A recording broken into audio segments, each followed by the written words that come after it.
श्रीपरमात्मने नमः। श्रीमद्भगवद्गीता अथ द्वितीयोऽध्यायः। संजय उवाच तन्तथा कृपयाविष्टम् अश्रुपूर्णाकुलेक्षणं विषीदन्तमिदं वाक्यम् उवाच मधुसूदनः।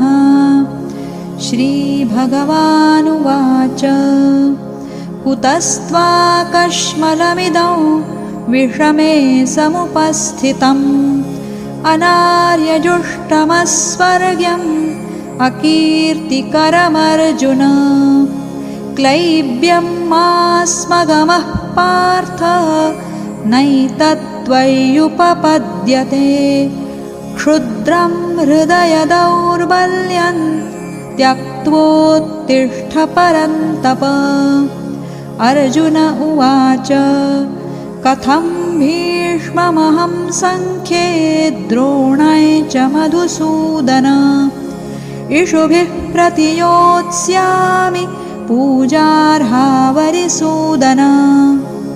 गुरून् हत्वा हि महानुभावान् श्रेयो भोक्तुं भैक्ष्यमपीह लोके। हत्वार्थकामांस्तु गुरूनिहैव भुञ्जीय भोगान् रुधिरप्रदिग्धान्। न चैतद्विद्मः कतरन्नो गरीयो यद्वा जयेम यदि वा नो जयेयुः। यानेव हत्वा न जिजीविषामस्तेव स्थिताः प्रमुखे धार्तराष्ट्राः। कार्पण्यदोषोपहतः स्वभावः पृच्छामि त्वां धर्मसम्मूढचेताः। यच्छ्रेयस्यान्निश्चितं ब्रूहि तन्मे शिष्यस्तेऽहं शाधिमां त्वां प्रपन्नम्। न हि प्रपश्यामि ममापनुद्यात् यच्छोकमुच्छोषणमिन्द्रियाणाम्। अवाप्य भूमावसपत्नवृद्धं राज्यं सुराणामपि चाधिपत्यम्। संजय उवाच एवमुक्त्वा ऋषिकेशं गुडाकेशः परन्तप। न योत्स्य इति गोविन्दम् उक्त्वा तूष्णीं बभूवः। तमुवाच ऋषिकेशः प्रहसन्निव भारत। सेनयोरुभयोर्मध्ये विषीदन्तमिदं वचः। श्रीभगवानुवाच अशोच्यानन्वशोचस्त्वं प्रज्ञावादांश्च भाषसे। गतासूनगतासूंश्च नानुशोचन्ति पण्डिताः। न त्वेवाहं जातु नासन् न त्वन्नेमे जनाधिपाः। न चैव न भविष्यामः सर्वे वयमतः परम्। देहिनोऽस्मिन् यथा देहे कौमारं यौवनं जरा तथा देहान्तरप्राप्तिर्धीरस्तत्र न मुह्यति। मात्रा स्पर्शास्तु कौन्तेय शीतोष्णसुखदुःखदाः। आगमापायिनो नित्यास्तां तितिक्षस्व भारत। यं हि न व्यथयन्त्येते पुरुषं पुरुषर्षभ। समदुःखसुखं धीरं सोऽमृतत्वाय कल्पते। नासतो विद्यते भावो नाभावो विद्यते सतः। उभयोरपि दृष्टोऽन्तस्त्वनयोस्तत्त्वदर्शिभिः। अविनाशि तु तद्विद्धि येन सर्वमिदं ततं। विनाशमव्ययस्यास्य न कश्चित् कर्तुमर्हति।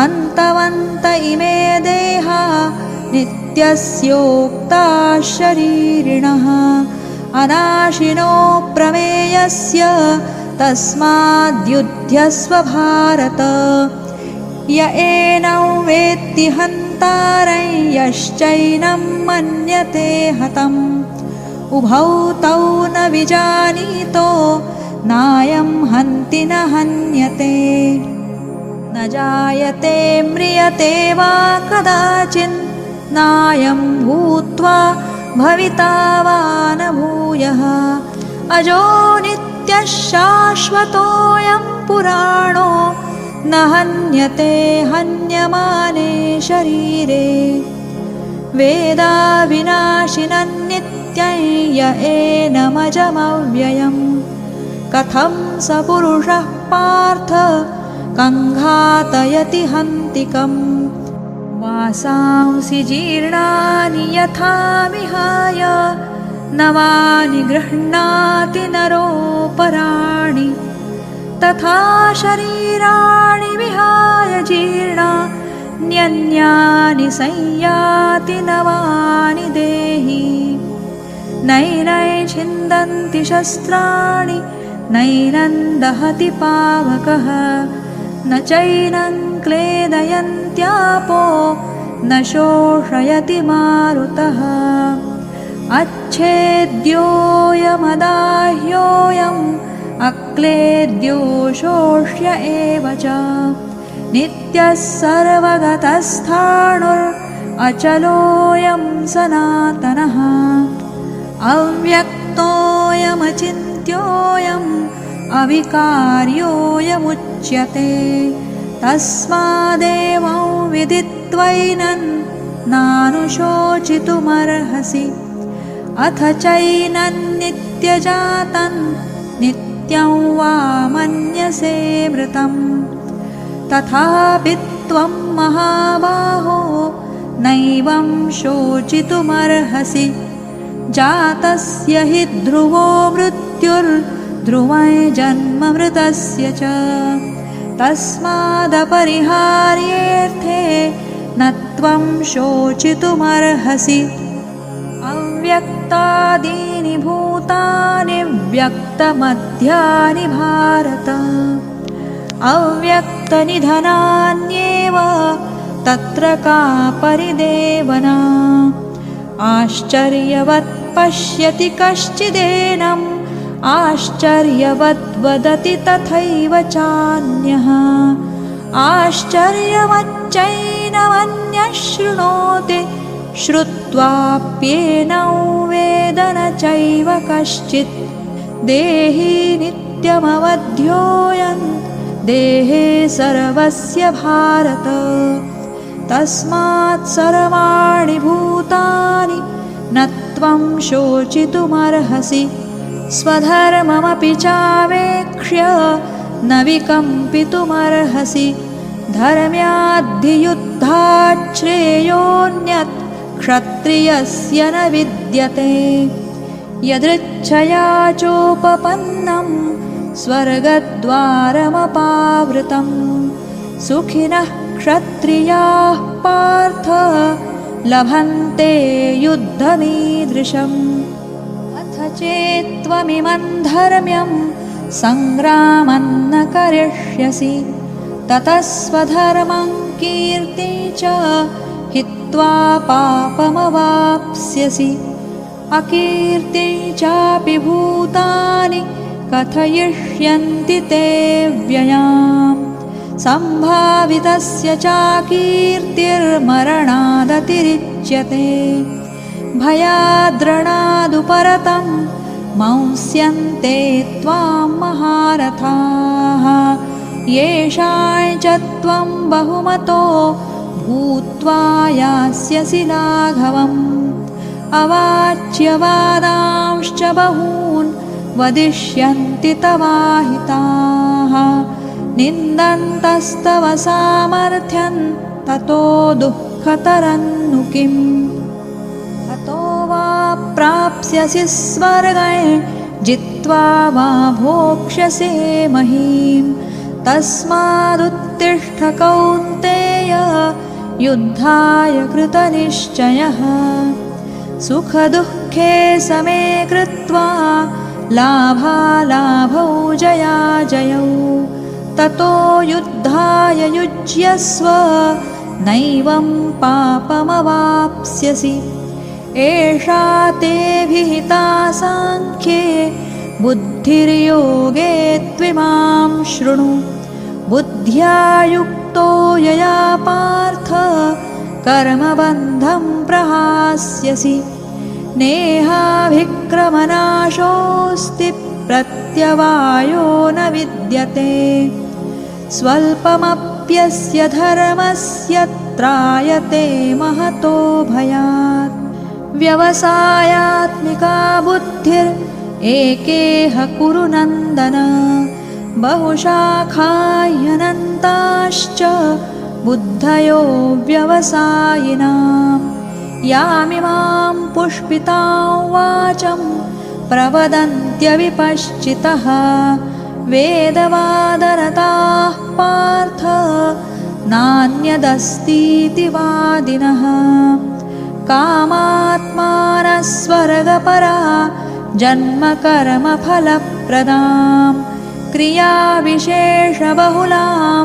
भोगैश्वर्यगतिं प्रति भोगैश्वर्यप्रसक्तानां तया परतचेतसां व्यवसायात्मिका बुद्धिः समाधौ न विधीयते त्रैगुण्यविषया वेदा निस्त्रैगुण्यो भवार्जुन निर्द्वन्द्वो नित्यसत्त्वस्थो निर्योगक्षेम आत्मवान् यावानर्थ उदपाने सर्वतः सम्प्लुतोदके तावान् सर्वेषु वेदेषु ब्राह्मणस्य विजानतः कर्मण्येवाधिकारस्ते मा फलेषु कदाचन मा कर्मफलहेतुर्भूर्मा ते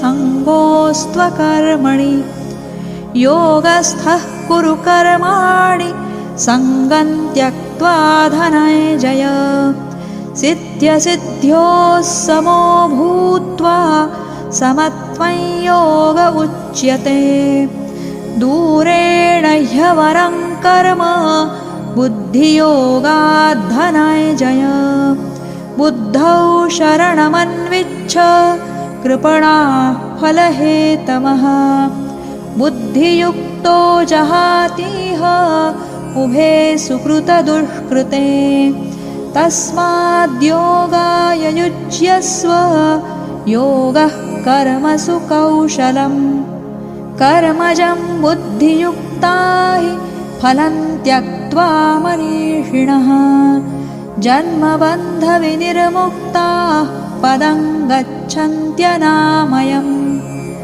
यदा ते मोहकलिलं बुद्धिर्व्यतितरिष्यति तदा गन्तासि निर्वेदं श्रोतव्यस्य श्रुतस्य च श्रुतिविप्रतिपन्ना ते यदा स्थास्यति निश्चला समाधावचला बुद्धिस्तदा योगमवाप्स्यसि अर्जुन उवाच स्थितप्रज्ञस्य का भाषा समाधिस्थस्य केशव स्थितधीः किं प्रभाषेत किमासीतव्रजेत किम् श्रीभगवानुवाच प्रजहाति यदा कामान् सर्वान् पार्थमनोगतान् आत्मन्येवात्मना तुष्टः स्थितप्रज्ञस्तदोच्यते दुःखेष्वनुद्विग्नमनाः सुखेषु विगतस्पृहः वीतरागभयक्रोधः स्थितधीर्मुनिरुच्यते यः सर्वत्रानभिस्नेहस्तत्तत्प्राप्य शुभाशुभम् नाभिनन्दति न द्वेष्टि तस्य प्रज्ञा प्रतिष्ठिता। यदा संहरते चायं कूर्मोऽङ्गानीव सर्वशः इन्द्रियाणीन्द्रियार्थेभ्यस्तस्य प्रज्ञा प्रतिष्ठिता। विषया विनिवर्तन्ते निराहारस्य देहिनः रसवर्जं रसोऽप्यस्य परं दृष्ट्वा निवर्तते। यततो ह्यपि कौन्तेय पुरुषस्य विपश्चितः इन्द्रियाणि प्रमाथीनि हरन्ति प्रसभं मनः तानि सर्वाणि संयम्य युक्त आसीत मत्परः। वशे हि यस्येन्द्रियाणि तस्य प्रज्ञा प्रतिष्ठिता। ध्यायतो विषयान् पुंसः सङ्गस्तेषूपजायते सङ्गात् संजायते कामः कामात् क्रोधोऽभिजायते क्रोधात् भवति सम्मोहः सम्मोहात् स्मृतिविभ्रमः स्मृतिभ्रंशात् बुद्धिनाशो बुद्धिनाशात् प्रणश्यति। रागद्वेषवियुक्तैस्तु विषयानिन्द्रियैश्चरन् आत्मवश्यैर्विधेयात्मा प्रसादमधिगच्छति। प्रसादे सर्वदुःखानां हानिरस्योपजायते प्रसन्नचेतसो ह्याशु बुद्धिः पर्यवतिष्ठते। नास्ति बुद्धिरयुक्तस्य न चायुक्तस्य भावना न चाभावयतः शान्तिरशान्तस्य कुतः सुखम्। इन्द्रियाणां हि चरतां यन्मनोनुविधीयते तदस्य हरति प्रज्ञां वायुर्नावमिवाम्भसि। तस्माद्यस्य महाबाहो निगृहीतानि सर्वशः इन्द्रियाणीन्द्रियार्थेभ्यस्तस्य प्रज्ञा प्रतिष्ठिता। या निशा सर्वभूतानां तस्यां जागर्ति संयमी यस्यां जाग्रति भूतानि सा निशा पश्यतो मुनेः। आपूर्यमाणमचलप्रतिष्ठं समुद्रमापः प्रविशन्ति यद्वत् तद्वत् कामायं प्रविशन्ति सर्वे स शान्तिमाप्नोति न कामकामी। विहाय कामान्यः सर्वान् पुमांश्चरति निःस्पृहः निर्ममो निरहङ्कारः स शान्तिमधिगच्छति। एषा ब्राह्मी स्थितिः पार्थ नैनां प्राप्य विमुह्यति स्थित्वा स्यामन्तकालेऽपि ब्रह्मनिर्वाणमृच्छति। ॐ तत्सदिति श्रीमद्भगवद्गीतासु उपनिषत्सु ब्रह्मविद्यायां योगशास्त्रे श्रीकृष्णार्जुनसंवादे सांख्ययोगो नाम द्वितीयोऽध्यायः। ॐ श्रीकृष्णार्पणमस्तु।